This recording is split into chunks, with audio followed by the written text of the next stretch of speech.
Boa noite a todos. Em nome da IAMESP, eu os cumprimento e lhes dou as boas-vindas. Eu sou a Silvia Cristina, engenheira civil, pós-graduada em gerenciamento de projetos na FGV e primeira mulher a presidir a associação desde a sua fundação há quase 32 anos. A MESP tem uma de suas principais missões compartilhar conhecimento, e como um evento anual importante, a Semana de Tecnologia, que esse ano nós vamos fazer a 28ª, em setembro, de 13 a 16, no Instituto de Engenharia, aqui em São Paulo, onde todos estão convidados. E hoje nós temos a honra de receber os nossos palestrantes que vão compartilhar o seu conhecimento.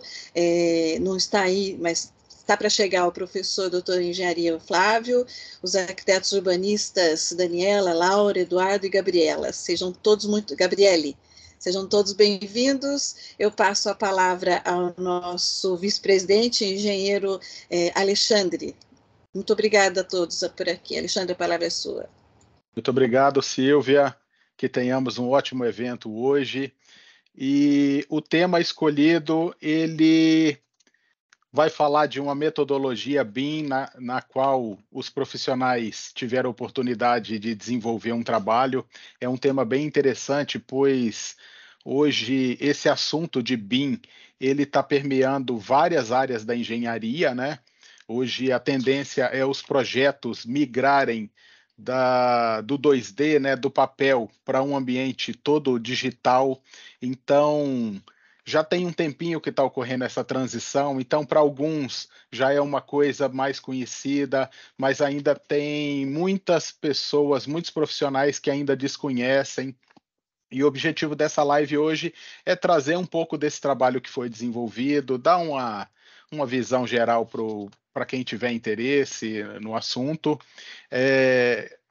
O meu nome é Alexandre, a Silvia já falou, sou engenheiro civil, trabalho no metrô de São Paulo já tem 10 anos, também tenho uma especialização em BIM, gosto muito desse assunto, eu acho que é um assunto que a gente pode explorar posteriormente em outras lives, eu vou tentar trazer outras lives a respeito desse assunto, e hoje nós teremos aqui a presença do Dr. Flávio, ele está em trânsito, atrasou um pouquinho, a Daniela, a Laura, o Eduardo e a Gabriele. Eu gostaria de dizer que essa live é realizada pela IAMESP, que é uma associação de engenheiros e arquitetos de metrô. A IAMESP tem um foco no setor metroferroviário. Tá? Esse case de hoje que vai ser mostrado não necessariamente é um case específico de metrô ou de ferrovias, mas tem tudo a ver com a área de projetos, com engenharia, com arquitetura, com o setor de construção civil. Nós temos, né, na IAMESP o apoio institucional do CONFEA, CREA e a Mútua. Tá? Gostaria de agradecer desde já ao CREA de São Paulo, principalmente, pelo apoio contínuo que ele tem dado à IAMESP. Ele é um grande parceiro nosso. Nós temos as empresas parceiras Becrum, Transvia e Tramontina, também são apoiadores e grandes interessados no setor metroferroviário em trazer conteúdos, eles que proporcionam a gente poder realizar esse tipo de evento para vocês. Eu gostaria de compartilhar rapidamente um vídeo do CREA aqui que fala sobre a RT. Eu sei que para os profissionais de arquitetura tem o CAL, tem o similar que é a RRT, a responsabilidade técnica, né? Eu vou passar um videozinho rápido aqui para a gente entender um pouquinho sobre a RT. Só um minutinho.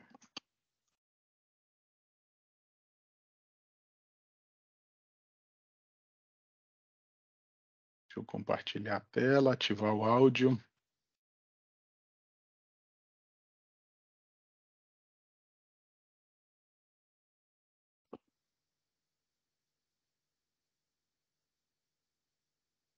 O que é a ART?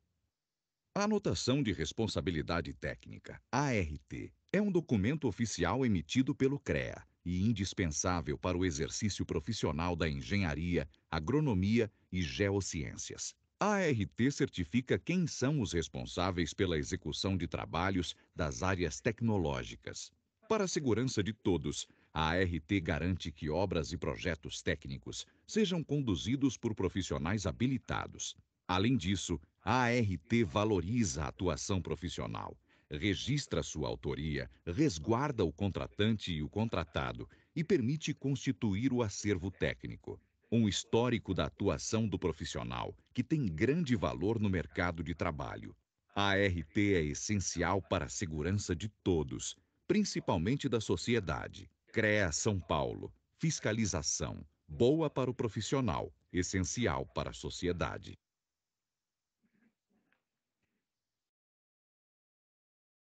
Pessoal, que tenhamos um ótimo evento. Eu vou passar a palavra para a arquiteta Daniela. Daniela, eu queria que você se apresentasse e falasse rapidamente sobre o que vai ser o tema a ser desenvolvido hoje. E é com vocês aí. Deixo na mão de vocês fazer a condução de hoje.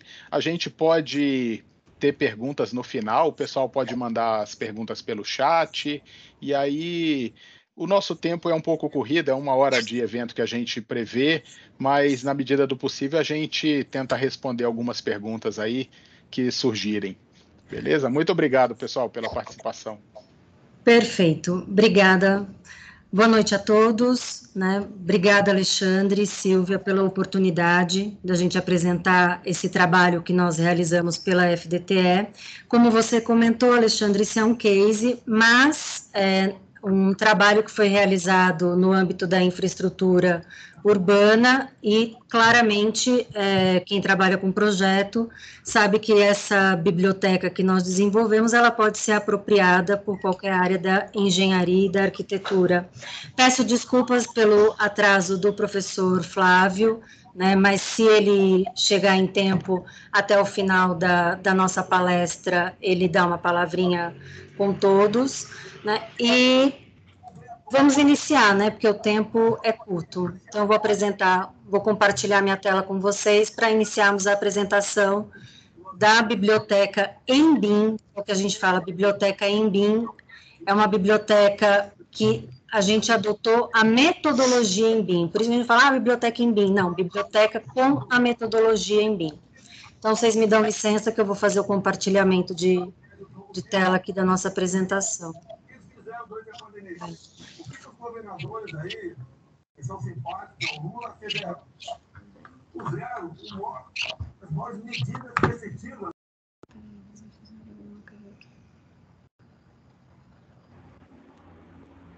Aqui, né? Isso.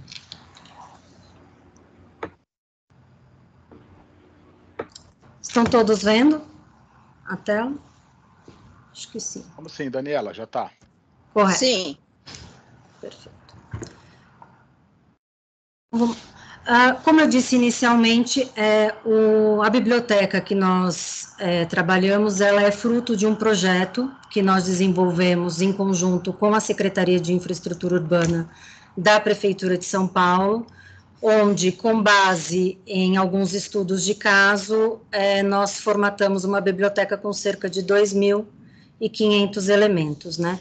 A metodologia em BIM, ela é uma forma de gestão do projeto, né? Então, já ouvi muitas vezes alguém falar assim, o BIM é um modelo 3D, BIM é um software. Não, a metodologia em BIM, ela é a formatação de um projeto com diferentes sistemas e diferentes softwares, né? É a oportunidade que você tem de ter o controle e a gestão de um projeto, desde o estudo preliminar, o estudo de viabilidade, até a vida útil daquele determinado empreendimento, seja ele uma edificação, ou uma obra de arte, ou uma adequação do sistema viário.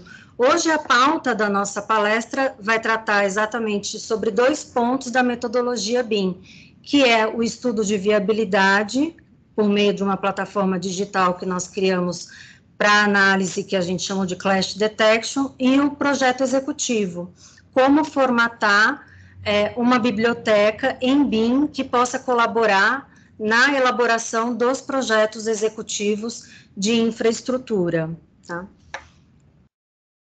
Então, voltando ao nosso projeto de pesquisa, nós utilizamos como estudos de caso alguns projetos que foram selecionados No nosso caso aqui, a biblioteca ela foi formatada com base na análise do projeto do viaduto T5, o complexo viário Pirituba-Lapa, que inclusive tem uma interface com projeto metroferroviário, né? Nós, dentro dos elementos construtivos, a gente tem também uma biblioteca formatada para essa disciplina, o CEL Pinheirinho d'Água, que é para formatar uma biblioteca em edificações, a UPA Jabaquara e o Córrego Paciência, onde a gente formatou uma biblioteca para sistemas de drenagem. Então, com 5 estudos de caso, nós formatamos 492 famílias de elementos em BIM e, dali, como consequência, nós temos 2.600 elementos construtivos em BIM. Todos esses elementos, eles podem, como eu já disse no início, eles podem ser utilizados na elaboração de projetos executivos que podem ou não ser padronizados, ou num projeto que seja mais livre, como de uma edificação, você também pode utilizar essa biblioteca que nós desenvolvemos. Eu vou passar a palavra para o Eduardo, ele vai explicar um pouco melhor sobre qual foi a metodologia que foi adotada no desenvolvimento da biblioteca especificamente.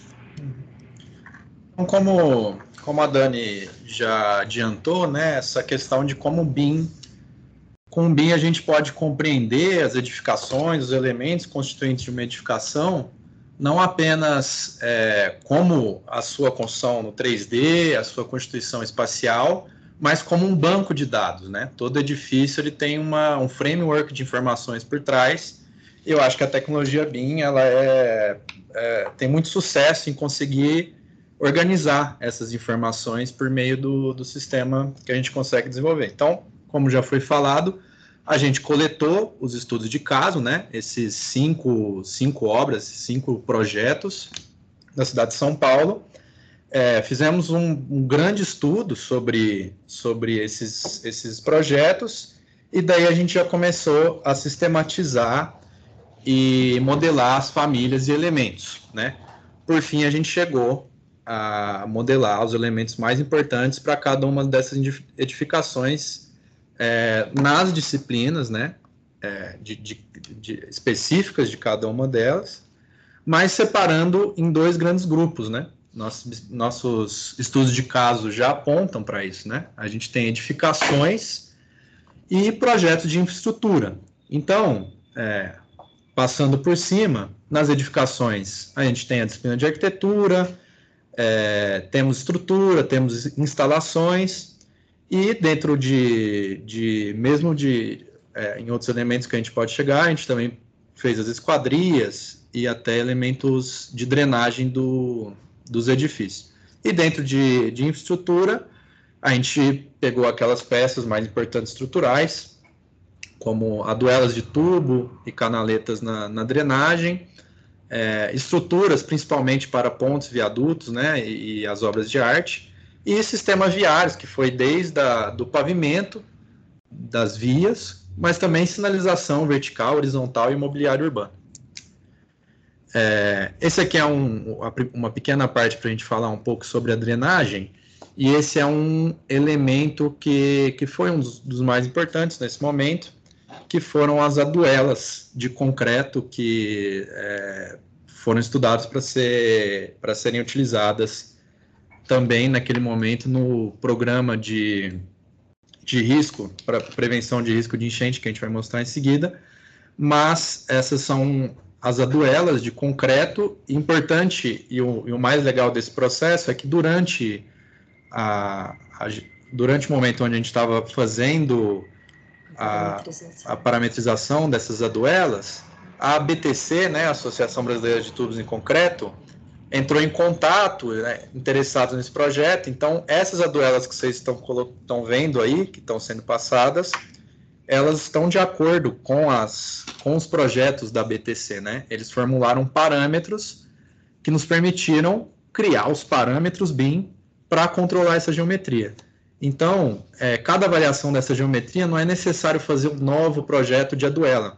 É só modificar os parâmetros de largura da calha, de altura da calha, de espessura da parede, onde vão os drenos, e você tem uma nova duela seguindo parâmetros da associação, ou seja, do mercado, de quem faz, sem necessidade de perder tempo fazendo novos projetos e novas especificações. Vou te interromper só um pouquinho. Então, nesse caso aqui, das obras de drenagem, a gente usou informações do Córrego Paciência, né, do projeto da canalização do Córrego Paciência, para poder basear essas peças, né? E aí, sempre também, como o Eduardo colocou, nesse diálogo com a BTC, de parametrização, a questão estrutural das próprias peças, né? E então todos esses dados, todas essas informações acabam por caracterizar cada um desses elementos. Sim. E o interessante é isso, né? A partir de 5 famílias de aduelas, a em U, em L, o caixão fechado, a gente chega em mais de 50 elementos, só controlando esses parâmetros de geometria e forma. Então aqui um pequeno vídeo do que é possível, né? A partir desse tipo de projeto alcançar na realidade, né? A gente está vendo aqui algumas áreas de risco, algumas áreas que a prefeitura tem como prioridade para prevenção de risco de enchente e alagamento, e a gente propõe, né, o uso dessa canalização em aduelas, né? Tudo isso de acordo também com o respaldo técnico da prefeitura, que definiu o uso dessas tecnologias. E aí, a partir da avaliação deles, a gente chega nos tamanhos necessários para intervenção, nas geometrias necessárias para intervir nesses córregos, nessa situação existente na cidade de São Paulo, e a gente fez essa pequena animação só para vislumbrar qual poderia, né, como é a realidade atual e qual poderia ser o resultado a partir da tecnologia que a gente emprega, sempre tendo como base a implantação da biblioteca BIM em casos reais, né, da cidade. Então, o córrego do Jaguarezinho e a possibilidade que a gente poderia, com essas peças parametrizadas em BIM, com todas as suas dimensões, materiais, peso, volume, catalogado, né? A partir disso, seria possível ter um controle de obra, um controle de execução muito grande também.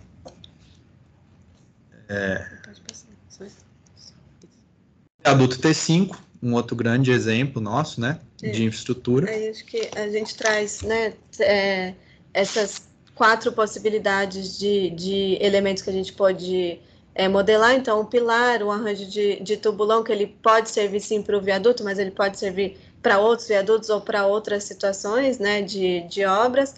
Uma viga, que nesse caso é uma viga bastante específica para ele, mas que mesmo essa especificidade ela entra, né, nessa composição de elementos e nessas parametrizações, e um guarda-rodas, né, que ele pode entrar em outros tipos de projetos.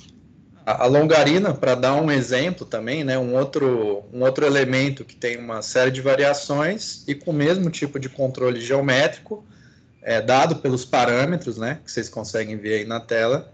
Com uma família é possível gerar muitos elementos, é possível ganhar tempo e produtividade nesse tipo de projeto. E é interessante também que o próprio processo de construção desses elementos, os softwares, eles têm uma certa inteligência de você, a partir dos parâmetros que você dá para ele consegue te auxiliar no que modifica ou não dentro desses parâmetros, né? Então, tem medidas que são máximas ou mínimas dentro daquilo que você pretende com esse elemento, né? Então, existe uma possibilidade de você do software entender aquilo que você está fazendo e te auxiliar nas mudanças que se propõe, né? Uhum.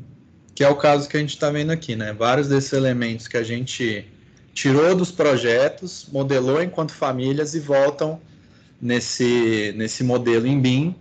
E aí fica claro, né? O quão fácil o quão fácil não dá para dizer, mas assim, o quanto é mais prático é o momento em que você tem uma tecnologia BIM, você manipular, testar possibilidades de projeto e controlar o projeto, né? Nesse vídeo aqui já dá para ver vários exemplos para um mesmo elemento que a gente poderia estar mudando, né? As vigas de borda, os pilares e até os guarda-roda. Aí, numa situação de edificação, né, a gente traz, então, cada uma das disciplinas que a gente divide para essa categoria de famílias, a estrutura, então, um exemplo de bloco de fundação, a arquitetura, que a gente inclui também essa parte de acessibilidade, as esquadrias, e uma parte estrutural como uma escada, por exemplo, tudo isso pode ser construído dentro dessa metodologia, né, e essa metodologia te ajuda, por exemplo, a ter um controle grande das implementações, né, do número de elementos que vai se usar em cada uma das obras, seja ela de edificação ou de obra de infraestrutura. Então, aqui um exemplo também de uma porta, né, o quanto que a gente pode ter variações dentro de um mesmo modelo da porta, e mais um desses videozinhos onde a gente mostra, né, ela lá, a mesma porta lá dentro do projeto.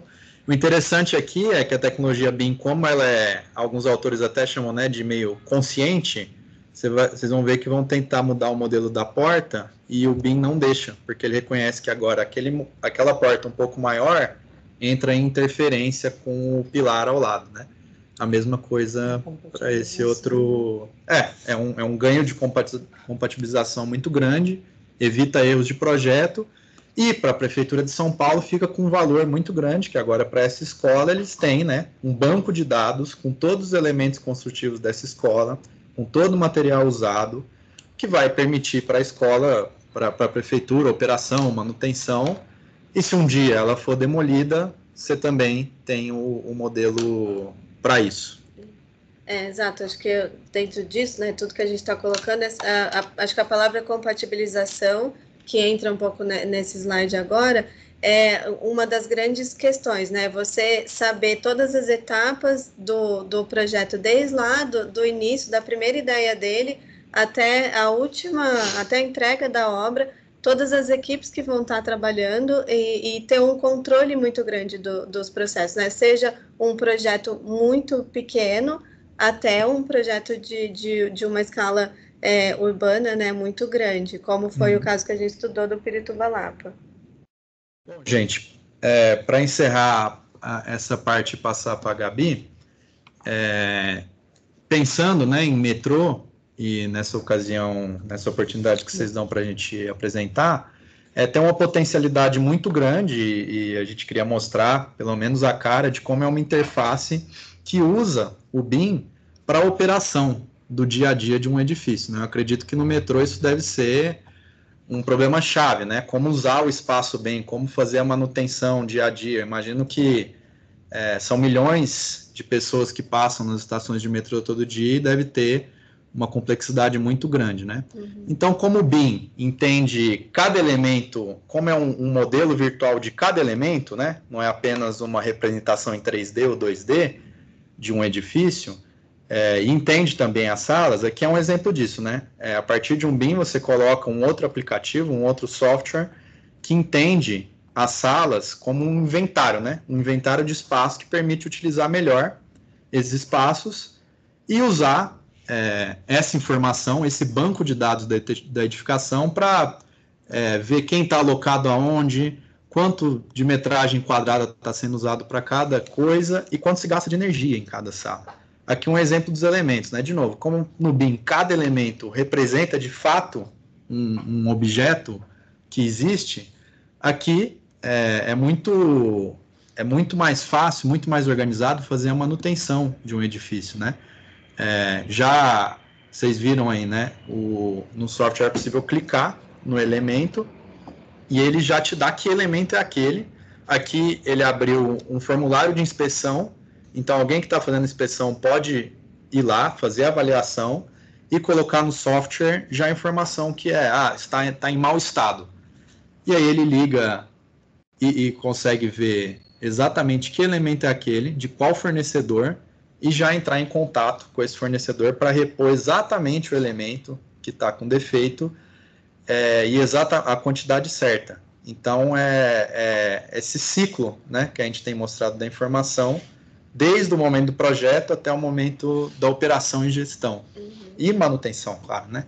Acho que o legal disso tudo, né, das 3 palavras que a gente está pensando, então, compatibilização, acho que é compatibilização e integração e manutenção, né?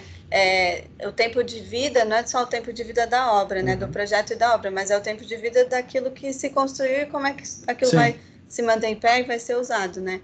Então, pensar essa metodologia não só para ela finalizar, quando a obra finaliza, mas para o próprio dia a dia, né? E para a vida daquilo que se está propondo para se construir na cidade mesmo. Então, hoje a prefeitura, para concluir, a prefeitura tem esse inventário de todos os elementos usados nesses edifícios e tem famílias para fazer novos projetos já com rigor técnico das novas construções que forem necessárias. Antes de passar a palavra para a Gabi, só para fazer uma observação, né? Vocês viram ao longo da apresentação que foram apresentados os projetos em diferentes softwares, né? A metodologia BIM, quando eu falei, ela aceita diferentes softwares. Você tem a possibilidade de salvar e ter esses arquivos em IFC. O IFC, ele trabalha com a interoperabilidade dos dados daquele projeto e não necessariamente você precisa trabalhar um projeto em Revit, ArchiCAD, ou no SketchUp, ou até mesmo no AutoCAD. Você consegue ter essa transição entre softwares dentro da metodologia BIM. Então, isso é um paradigma, né, para a administração pública no que diz respeito à contratação de projeto, né? Como contratar projetos hoje dentro da metodologia BIM. Isso é um assunto que já vem sendo tratado há anos, que é como projetar em BIM, porém, até hoje, a gente encontra uma barreira no formato da contratação em BIM, como prever editais de licitação, onde você vai ter uma exigência de uma entrega de projeto com a metodologia BIM apropriada. É isso, é você conhecer a disciplina, saber do que você está falando. O BIM não é modelo 3D, ele tem essa possibilidade de integração de diferentes softwares e sistemas, com a possibilidade de você exigir a entrega deste projeto em IFC. E ele trabalha tranquilamente com diferentes softwares. Nós fizemos a testagem, tivemos a oportunidade de fazer atestagens com esses diferentes softwares e todos responderam muito bem a questão da interoperabilidade entre eles. Tá? Então, agora a gente vai passar a palavra para a Gabi, ela vai demonstrar para vocês uma plataforma que nós desenvolvemos para análise de interferências de território. Bom, gente, boa noite a todos. Dani, se vocês puderem desabilitar o microfone. Obrigada, só para não ter retorno. Eu sou a Gabriele Landim. Eu vou apresentar para vocês uma ferramenta que faz parte desse desenvolvimento, né? Ela dialoga com essa metodologia BIM, principalmente porque, para além assim, dos softwares, né, e da agilidade dentro da modelagem e compatibilização de projeto, a gente está falando substancialmente sobre dados, né? Dados, metadados, para dentro de projetos que podem ser reaproveitados.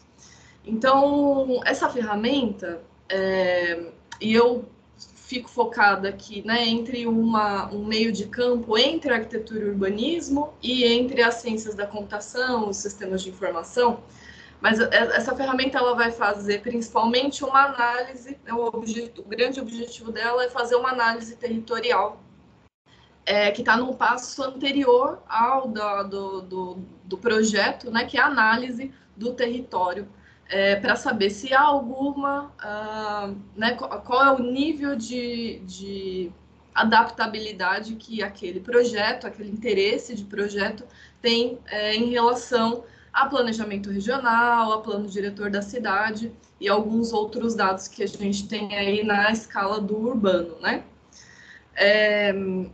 Em segundo lugar, assim, vamos, deixa eu ver se eu consigo explicar para vocês qual é o núcleo, né?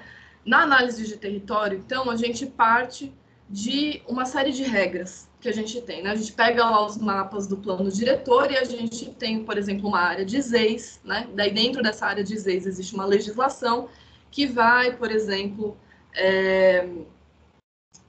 priorizar algum tipo de habitação, por exemplo, de mercado popular, ou habitação de interesse social, ou alguma edificação de saúde em relação a um projeto privado, por exemplo, ou vai beneficiar, né, priorizar a implantação, por exemplo, de uma obra de infraestrutura urbana, como uma estação de metrô.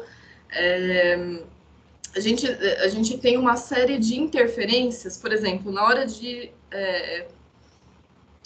verificar se é possível implementar uma estação de metrô, existe uma série de coisas na camada do subsolo, como rede de drenagem existente, enfim, alguns níveis dessas regras. Então, a gente pega essas regras que estão em legislação, que estão em mapas, né? Automatiza no sentido de compatibilizar isso com o projeto, e daí a gente parte para essa segunda etapa aqui da apresentação, que é a tipologia de construção. Então, a gente vai verificar uma congruência ou não entre uma tipologia desejada para essa área de projeto e o que já está lá sendo legislado no território. E aí a gente parte para uma automatização que acontece dentro dessa ferramenta, que é um relatório de conformidade, né? E daí a integração BIM eu mostro para vocês já em que pé estamos. Eu vou pedir licença para compartilhar minha tela aqui. Vamos ver onde que está a minha janela de aqui. Bom, eu imagino que vocês estão vendo a minha tela. Essa daqui é a cara da ferramenta. Eu vou usar ela um pouco aqui com vocês para vocês entenderem qual o nível de automatização nós estamos falando, né? Então, eu vou partir, só para ilustrar melhor, lá do GeoSampa, que é uma ferramenta já bastante conhecida, utilizada por engenheiros e arquitetos, para a gente entender uma coisa bastante importante, que quando eu preciso fazer uma análise territorial, eu provavelmente, né, vou chegar aqui na minha região de projeto e vou ligar as camadas aqui, camada por camada, e vou começar a fazer uma leitura do que existe aqui de plano diretor, ou enfim, dependendo da métrica, né, do que a gente está analisando, dependendo do nosso objetivo. Algumas camadas nos interessam mais que outras, e, enfim, nós começamos a fazer análise desse território aqui, para verificar alguma incompatibilidade ou não. O que acontece é que, como são muitos dados, né, a gente precisa, além de olhar isso bidimensionalmente no mapa, né, além de olhar isso na extensão de território, a gente precisa olhar lá a legislação do plano diretor, né, ler o que está sendo estipulado e verificar ali o que é regra, o que pode, o que não pode. Então, a nossa ferramenta, ela vai trabalhar no sentido de automatização dessa compatibilização entre o que entre o que são regras do plano diretor e o que são demandas de projeto, né? Então, a gente entra aqui com o mapa de São Paulo, né? Eu posso, enfim, transitar aqui por uma visualização mais simplificada, uma visualização de satélite. Eu vou escolher uma região aqui, por exemplo, aqui perto, imagino que essa é a Barra Funda. Vou dar um clique na tela e imediatamente vai ser retornado o que existem de lotes, né, setor quadralote disponíveis aqui, para fazer uma análise, por exemplo, de uma área de implementação. Então, suponha que a minha área de implementação do projeto é esse lote aqui, na Rua Tajipuru. E se eu não for, né, se o meu projeto não tiver contido em cima de um lote, se ele, por exemplo, for um projeto de rede de drenagem ou um projeto de uma área mais expandida, eu tenho a opção de eu mesmo desenhar, né, o meu polígono aqui de área de abrangência do projeto. Então, eu consigo fazer uma análise, né, um pouco mais irregular, não necessariamente em cima dos lotes. Então, suponhamos que essa aqui é a minha área. Bom, e daí eu seleciono ela, e o que vai acontecer no primeiro momento? A gente está numa fase ainda de leitura bidimensional. Alguns daqueles dados, e daí depende, né, do que é o objeto dessa ferramenta de automatização, para este projeto específico que vocês estão vendo, a gente pega todas, né, todo o que existe de legislação urbana e selecionamos ali o que faz parte desse escopo, né? Então, existe um filtro aqui para o que está aparecendo aqui, né? Mas eu vou fazer primeiro uma análise, deixa eu ver se eu consigo tirar isso aqui, pronto. Eu vejo, então, destacado o meu lote de projeto e eu consigo verificar, ao clicar em cima dessas camadas coloridas, do que se trata. Então, vejam só, que dentro da minha área de projeto ou adjacente, eu tenho uma área envoltória do CONDEFA, então provavelmente eu tenho um bem tombado aqui, né? Eu já consigo puxar os metadados desse banco de dados, que nesse caso desse projeto aqui são as camadas, os shapefiles e os SQLites lá do GeoSampa. Então, eu já sei aqui, por exemplo, que eu estou em cima do Memorial da América Latina, né? Tem a resolução aqui do tombamento do CONDEFA. Deixa eu fechar essa janelinha aqui. Eu posso, por exemplo, eu também estou dentro, né? Estou na adjacência de uma área contaminada e reabilitada, que ainda está contaminada. Ó, vejam só, a gente puxa os metadados, né? Então, a gente tem águas subterrâneas e subsolo contaminado. E eu consigo, com isso, automatizar algumas coisas. Por exemplo, na legislação para áreas contaminadas, eu tenho uma área envoltória. Então, não é só em cima dessa região que eu não posso, por exemplo, construir uma edificação. Existe um perímetro, né, de abrangência. Então, eu consigo automatizar a visualização dessas áreas, né? Aqui, primeiro, eu estou fazendo uma análise visual dessas intersecções. Eu consigo ver aqui, olha, que eu tenho uma linha férrea, né, a linha 8 diamante da CPTM, que também tem uma área, né, tem um perímetro, quando eu passo o cursor em cima, que me mostra onde eu não posso edificar. Eu tenho aqui, por exemplo, daí isso é bastante importante para o metrô, redes de drenagem. Então, eu tenho uma rede de drenagem passando, né, embaixo aqui do lote, e eu também tenho uma área de entorno, que pode ser automatizada, né? Então, eu tenho essa distância aqui das margens onde eu não posso edificar, e eu vou fazendo essa minha análise. Eu tenho alguns linhões aqui, né?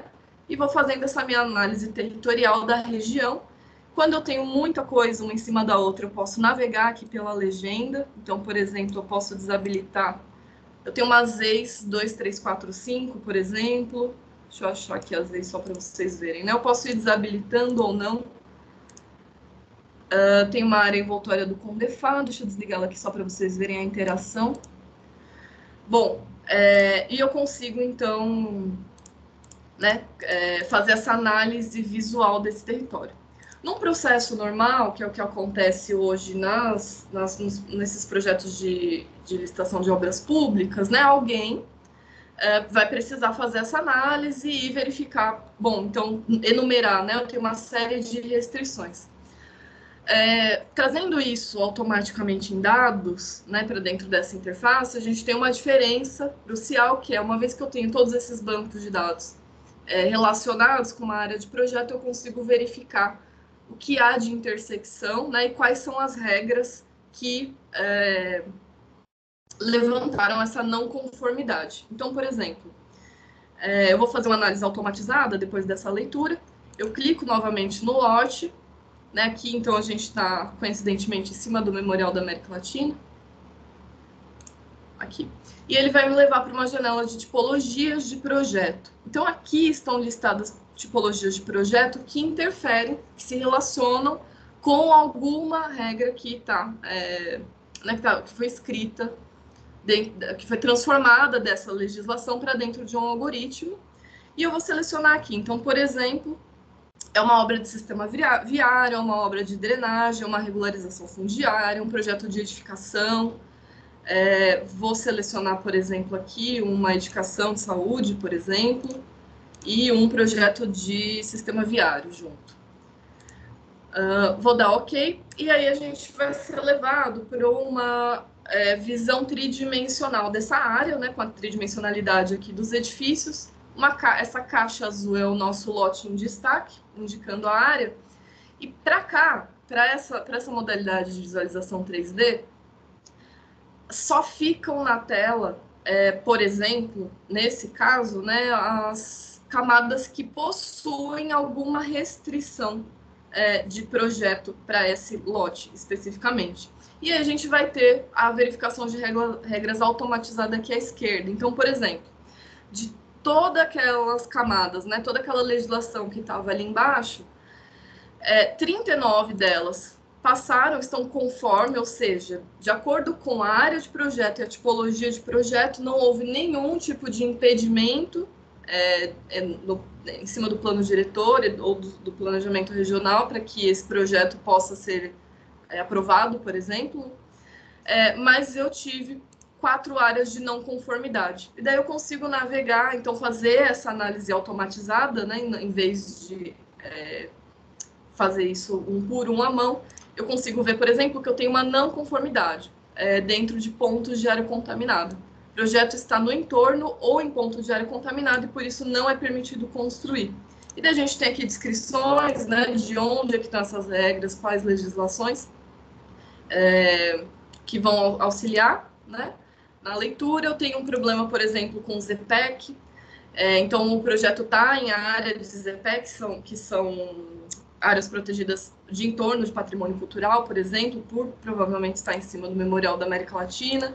Eu tenho uma não conformidade, por exemplo, por estar em cima de rede de drenagem, e assim por diante. E eu também tenho um menu aqui de um conforme com observação. Então, por exemplo, né, o projeto ele está em área envoltória do CONDEFA, por exemplo, mas o anteprojeto ele precisa estar aprovado pelo DTH Compresso e pelo CONDEFA. Então, a gente já traduz alguma coisa que está lá na legislação, né, e já indica aqui para o usuário da ferramenta o que, né, qual é o meio que ele pode, enfim, qual é o meio que ele precisa se preocupar para andar com essa licitação de projeto. Uma coisa bastante importante dessa visualização é que eu consigo, então, também navegar aqui por camadas, né? Consigo me aproximar aqui do que está acontecendo, consigo interagir com essas camadas. Então, olha, eu tenho um ponto de área contaminada aqui, né? E existe uma área envoltória bastante grande. E aí o ponto dessa integração dessa ferramenta de análise automatizada com o BIM, sem me estender muito, está no seguinte, né? Uma vez que eu tenho agora uma integração que está caminhando para que as obras públicas, por exemplo, né, possam caminhar em suas licitações com projetos BIM, com projetos com metadados e tridimensionais, eu consigo atrelar essa visualização. Então, por exemplo, se já existe um projeto BIM atrelado a essa área, né, de análise, eu posso clicar aqui e eu sou levada, né, ou existe um link com um banco de dados de obras públicas, ou enfim, né, de qualquer banco de dados que eu queira atrelar em relação ao mapa territorial, e eu consigo fazer uma visualização. Então, por exemplo, aqui a gente está usando um projeto genérico, né, do projeto genérico em BIM, mas eu consigo ver em detalhes. Agora eu entro, né, a gente faz esse link de que edificação se trata. E existem alguns benefícios, né? Uma vez que isso aqui está em BIM, e uma vez que eu tenho uma interface aberta, onde eu posso trabalhar com programação, eu consigo vincular metadados, né? Eu posso trazer, por exemplo, algum nível de dados aqui na tela, que já está disponível dentro desses projetos, e consigo interagir com um pouco mais de detalhes. Então, a gente faz essa ponte, né, desde a análise territorial, então na escala do urbano, para dentro do projeto de edificações, especificamente, e acaba contribuindo na integração, tanto da visualização do problema inteiro, assim, né, da demanda inteira, como auxiliar um pouco mais visualmente a integração das equipes. E, por último, né, bom, aqui algumas outras coisas, né, eu consigo também trabalhar com outra base de dados, outra base de mapas, mas eu posso, esse relatório que a gente está interagindo aqui em tela, eu consigo fazer o download automatizado, né? Aqui a gente tem um projeto, a gente ainda está fazendo o download dessa listagem, né, em TXT, mas isso daqui enfim, tem projeto para ser isso pode ser uma planilha, isso pode ser um PDF, isso pode ter alguma formatação específica dependendo da demanda e enfim, dependendo da demanda e do cliente, né? Então a gente tem isso documentado. Eu vou sair aqui do modo Clash só para finalizar com alguma coisa ou outra dessa ferramenta. Então eu vou voltar aqui, por exemplo, para uma análise territorial bidimensional. E eu consigo, então, com isso, né, fazer comparações de território. Então, eu faço uma leitura de uma área, posso comparar com o lote vizinho, eu posso fazer 2 clashes e comparar, enfim, fazer esse diálogo um pouco mais expandido do que está acontecendo. Tem uma funcionalidade aqui, que eu também posso subir uma área delimitada previamente num arquivo KML ou no arquivo de shapefile, né, e eu posso tentar transitar entre áreas para fazer essa comparação. Eu tenho a nossa ferramenta, né, de desenho de projeto, de desenho de área em polígono em linha, como eu mostrei no início para vocês. Posso navegar por esse mapa aqui procurando diretamente pelo endereço, né, em vez de navegar por ele visualmente. Eu posso navegar por esse mapa também por subprefeituras, né, consigo ver aqui uma funcionalidade de visualização. Eu tenho um histórico, né, de clashes realizados aqui. Então, se eu tivesse feito várias análises, a partir do momento que eu entro no modelo tridimensional, é que a gente está considerando uma verificação de regras automatizada, né? E daí eu consigo ver, desde que eu não zere o cachê do navegador, o que eu já consultei anteriormente, caso eu precise resgatar. E se eu estou, por exemplo, dentro de uma área, né, por exemplo, aqui, puxar aqui mais perto do parque. Se eu estou, por exemplo, fazendo alguma análise aqui, onde eu precise tirar uma visualização, eu tenho uma ferramenta aqui de captura de tela, né, onde eu posso fazer onde eu posso capturar eu mesmo essa imagem. E, enfim, essa ferramenta ela é aberta, eu consigo, por exemplo, captar essas imagens automaticamente para mandar para o relatório. Então, a gente tem um relatório de conformidade, não conformidade de observações com imagens da análise. E algumas outras funcionalidades, como reportar alguma coisa para os desenvolvedores do sistema e fazer um tutorial, né, de utilização. Então, a gente tem aqui no final um passo a passo, explicando todas as possibilidades de fazer essa navegação. Bom, eu espero que tenha ficado evidente, assim, que não tenha ficado muitas dúvidas quanto ao funcionamento geral, e agradeço bastante a atenção de vocês. Deixa eu voltar aqui para a apresentação e parar o compartilhamento. Obrigado, Gabriele. Realmente é um assunto interessante, gerou algum interesse aqui dos nossos participantes. A gente tem algumas perguntas que foram colocadas aqui no chat. Bom, vou ler para você as perguntas que foram colocadas no chat e caso seja possível responder, vocês já colocam para o pessoal. Foi me relatado também que algumas pessoas não tiveram acesso ao chat, provavelmente por versão do software, não sei o que está acontecendo. Algumas pessoas não conseguiram ver o chat, mandar sua pergunta. Eventualmente, no final, a pessoa abre o microfone e faz essa pergunta diretamente para a gente, tá bom? A primeira pergunta que chegou aqui, do André Vailat, aquela primeira parte da apresentação com relação aos elementos que foram modelados, né? Se esses elementos foram modelados no Revit, né?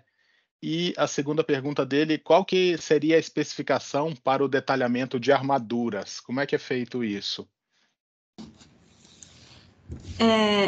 Então, esses elementos foram modelados em vários softwares, né? Os 3 que a gente usou, eles poderiam ter sido feitos em outros, mas nós usamos Revit, ArchiCAD e SketchUp.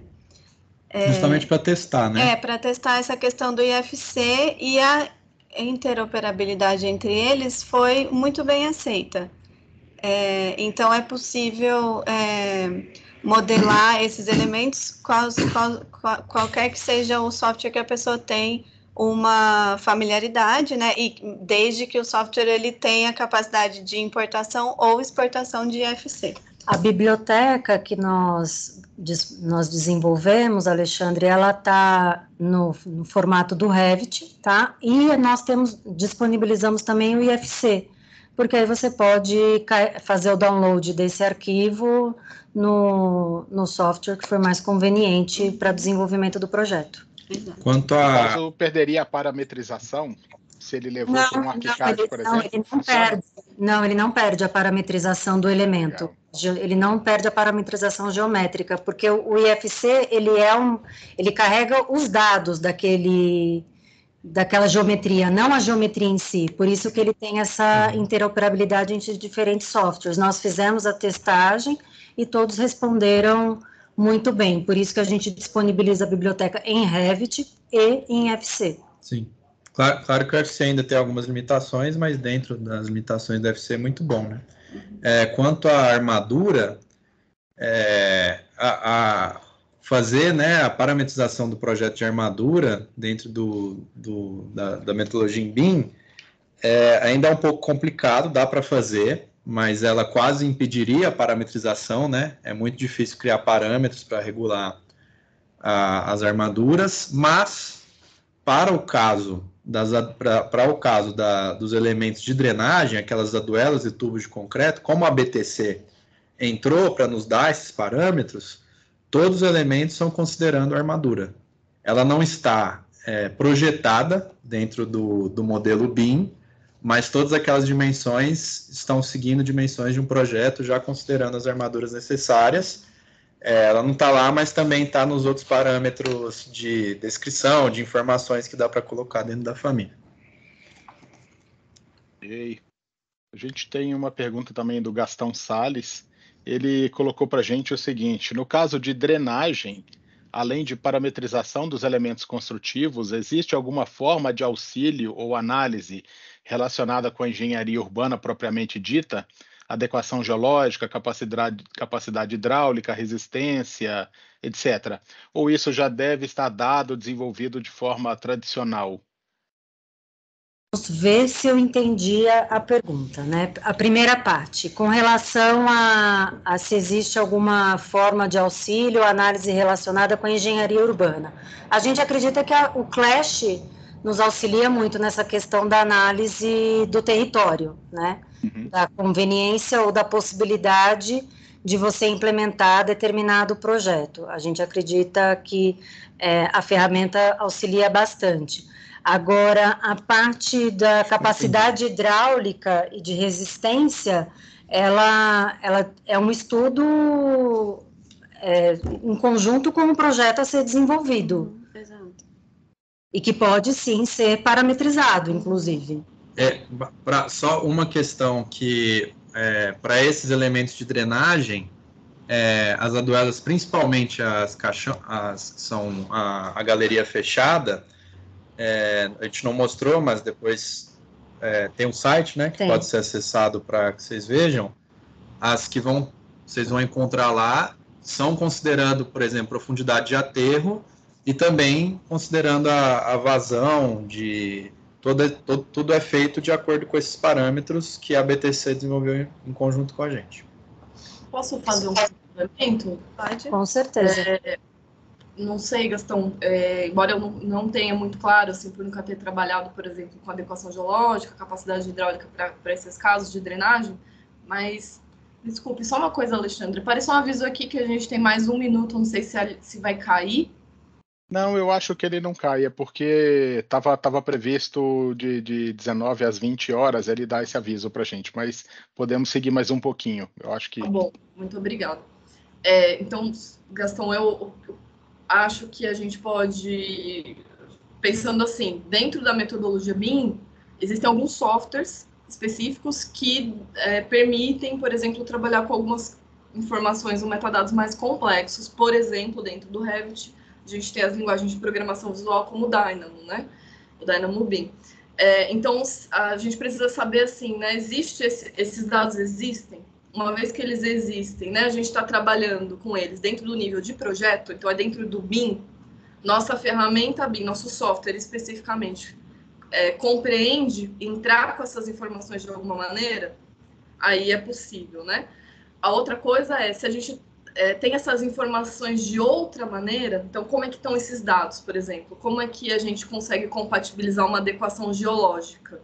Esses dados estão em que formato de digitalização, por exemplo? Então, se existem, por exemplo, eu não sei como é que são, né, as extensões de arquivos, por exemplo, dessa área, mas se esses dados existem, aí a gente pode tentar um viés por fora, né, por programação tradicional, com alguma biblioteca que eventualmente faça esse trânsito. Mas vai depender muito, assim, o BIM, ele deixa você fazer essa análise um pouco mais complexa de adequação urbana, mas a gente precisa ver se está dentro do projeto, se isso está dentro do BIM, se isso está fora, para conseguir entender quais as ferramentas necessárias, né? E, inclusive, verificar se, às vezes, não é melhor fazer essa adequação de uma maneira tradicional, né? Tem que ter esse entendimento para tomar essa decisão, que, às vezes, você gasta, né, bastante dinheiro, e bastante tempo, e bastante movimentação de equipe, para construir uma ferramenta, sendo que, às vezes, poderia ser uma análise humana mesmo, né? Assim, em vez de automatizada. Acho que seria nesse sentido, se eu também entendi a demanda dessa área. Né? Só complementando um pouco o que a Gabi acabou de colocar, quando a gente fala em metodologia BIM, a gente nunca pode dizer que o projeto ele sempre vai existir. Então, assim, volto a dizer, eu não sei se eu compreendi bem a pergunta, mas quando a gente fala em projeto tradicional, né, o projeto, aquele 2D, prancha, o tradicional, vamos dizer assim, ele sempre vai existir.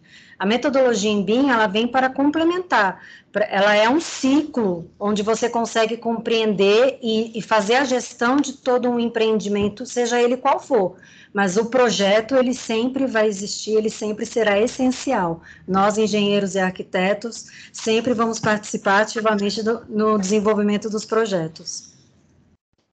Se eu posso complementar isso, Alexandre, você me dá licença? Você me fez lembrar que o BIM, essa plataforma, e parabenizá-los antes até, né? Porque para vocês chegarem nesse resultado, foi um trabalho hercúleo, porque uma biblioteca do BIM não se faz de um dia para a noite, né?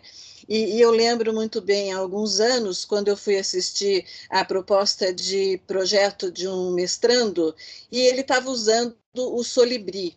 Esse Solibri que permitia o cadastro de uma... É lógico, o BIM você põe na biblioteca o que você quiser. Então, se você joga, por exemplo, um procedimento, as normas do Corpo de Bombeiros, né? Nós todos, qualquer empreendimento precisa de um AVCB hoje, né? O auto de vistoria do bombeiro, e vai o projetos grandes ficam lá, às vezes, eles, né, são pessoas que vão analisar.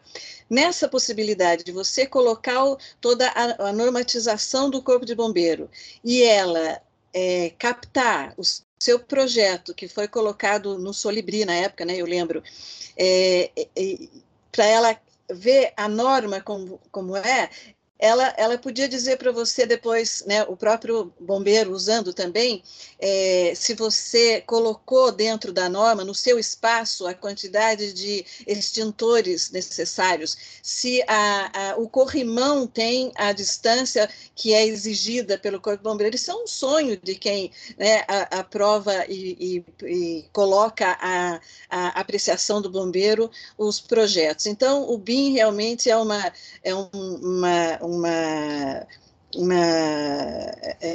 ferramenta que permite não só as 3 dimensões, o projeto vai ter, né, mas ele extrapola a terceira dimensão de tudo aquilo que é permitido para um projeto. Então, por isso que o Alexandre falou, é muito bem dito, vocês estão de parabéns, e quanto mais a gente puder, porque eu acho que as softwares vão aparecer, né? Vocês usaram 3, o Revit, e os que vocês usaram para ir fazendo o seu trabalho, e a gente acredita realmente que não dá para fugir mais da plataforma BIM, né? Se você quer as coisas mais eficazes em termos de qualidade e tempo, né, que se ganha muito tempo. Então, era isso, Alexandre, que eu queria interromper, porque ela deu a deixa lá. Eu lembrei disso, e realmente a gente pode ter muitas lives ainda. Eu acredito que até vocês, conforme vocês forem trabalhando, daqui a um tempo tem mais material para vir compartilhar com a gente, então sejam sempre bem-vindos. Alexandre, é com você. Tá bom. A experiência que a gente tem aqui no metrô de São Paulo, né? Esse cadastro aí das redes, sistemas públicos, né? Das concessionárias, isso aí é uma coisa que a gente pesquisa muito. A gente também recebe muitas consultas dos empreiteiros, dos construtores, a respeito de empreendimentos do metrô, linhas do metrô, onde é que o metrô está planejando fazer uma linha, o que tem embaixo da terra, e assim, cruzar essa base de dados, né, das concessionárias, isso aí é um sonho, e a gente está caminhando para isso aí. Deixa eu conduzir aqui mais algumas perguntinhas aqui, vamos tentar ser breve para a gente não alongar muito, tá? Vamos. Ainda o Gastão perguntou se o pacote Civil 3D estava contemplado aí para poder abrir essas famílias, esses elementos. Esse é o Solibri. Sim, a gente também testou outros softwares, o Solibri, inclusive, a gente fez vários testes, então a gente previu essa possibilidade também. Legal. E o Revit é compatível com os outros softwares, funciona bem. Bacana. A Stefânia Dimitrov pergunta, já com relação àquele, acredito, com relação àquele site que a Gabriele mostrou, se é necessário fazer um cadastro, se isso aí é liberado para o público, como que funciona para acessar? No final da apresentação, Alexandre, a gente a gente vai colocar o site, que é o ciurbdigital.com.br. Lá ela tem acesso, ela vai fazer um cadastro e ela tem acesso à biblioteca. Uhum. Tá? Ao Clash não tem acesso, mas à biblioteca sim. Ok. O Luciano está perguntando se vocês fizeram algum estudo sobre ganho de tempo para projetos feitos em BIM, e se fosse feito na maneira tradicional, utilizando essas famílias e tal. Se tem alguma informação. Não, nós não fizemos esse estudo, mas podemos fazer. A gente até se embasou em vários deles, né, para conduzir o trabalho.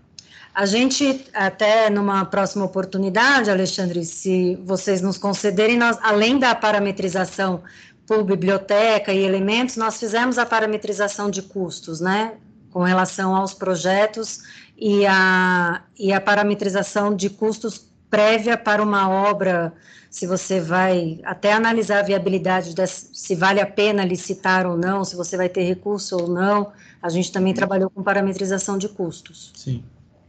Próxima live, vamos falar de custos então, hein? Pronto. já interessei. Ótimo. Mas...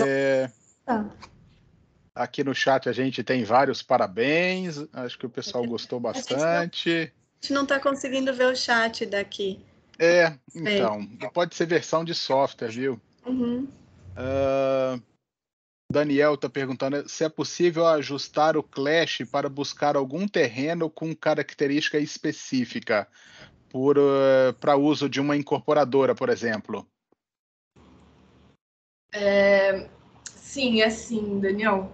Uma vez que a gente tem, né, assim, uma vez que a gente trabalha com isso automatizado, é possível fazer o caminho inverso, né? Também verificar o que é que dentro de alguma característica atende algum nível de demanda.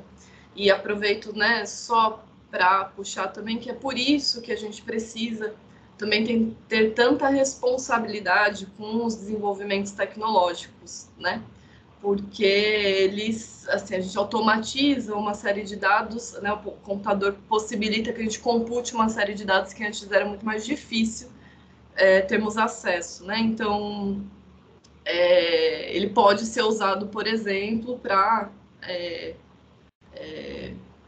ele pode ser usado para qualquer interesse, né? Então, é possível sim fazer, assim, tecnicamente é possível fazer os dois lados, uma vez que a gente já tem todos esses dados entrelaçados no back-end dessa ferramenta.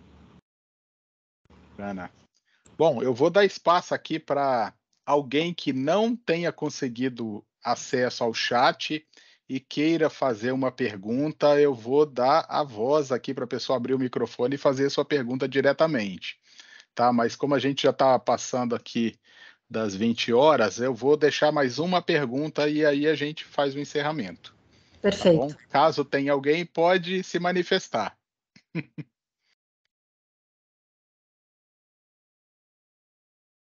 Eu acredito que o pessoal conseguiu escrever no chat as dúvidas que eles tiveram, viu?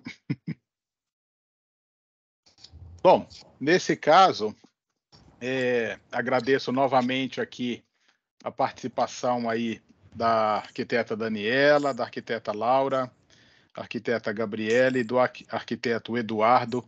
Infelizmente, a gente não conseguiu ter a presença aqui do professor Dr. Flávio. Ele também poderia ter contribuído bastante aqui com essa discussão, mas numa próxima oportunidade a gente traz ele aqui, né, Silvia? Com certeza. E aí a gente faz esse bate-papo, né? Nós temos muito conteúdo aí para chamar os nossos associados, afiliados e parceiros aí para assistirem conosco na IAMESP. Sim, sim. Esse é um assunto que realmente interessa a toda a comunidade de arquitetura, engenharia e construção, né? Arquitetos, engenheiros. Isso é um público grande aí que vai ter afinidade com esse tema, interesse. Então, a gente pretende explorar futuramente, novamente. E é um tema que não é um tema que você tem agora para falar, não, agora eu já conheço tudo, né? Ele está sendo realmente desenvolvido, a cada momento são coisas novas que aparecem, só para auxiliar, inclusive, né? Nos auxiliam e muito. Então, eu vou aproveitar, Alexandre, e vou dar a minha palavra final, lembrando sempre que a associação é uma associação sem fins lucrativos. Então, a gente pede sempre, aproximem da IAMESP, sejam nossos afiliados, associados, que a gente tem realmente conseguido trazer muito conteúdo, temos boletins quinzenais aí com assuntos metroferroviários do Brasil todo, que está dos nossos parceiros internacionais, e que a MESP tem sido muito procurada em relação a profissionais. Então, com a LGPD, a gente não pode divulgar, então eu sou o canal para que, quando os profissionais são procurados, eu direciono-os a quem os procura. Então, sejam muito bem-vindos. E obrigado por estarem mais uma vez aqui conosco. Cumprimos a missão de compartilhar conhecimento e com gente do mais alto gabarito. Então, obrigada a todos. Obrigada, Alexandre e Silvia, mais uma vez pela oportunidade, viu? Boa noite a todos. Boa noite a todos. Obrigado, e aqueles que estão conosco até agora. Alexandre, mais uma vez, obrigada pela organização. Show de bola. Valeu, gente. Tchau, tchau, gente.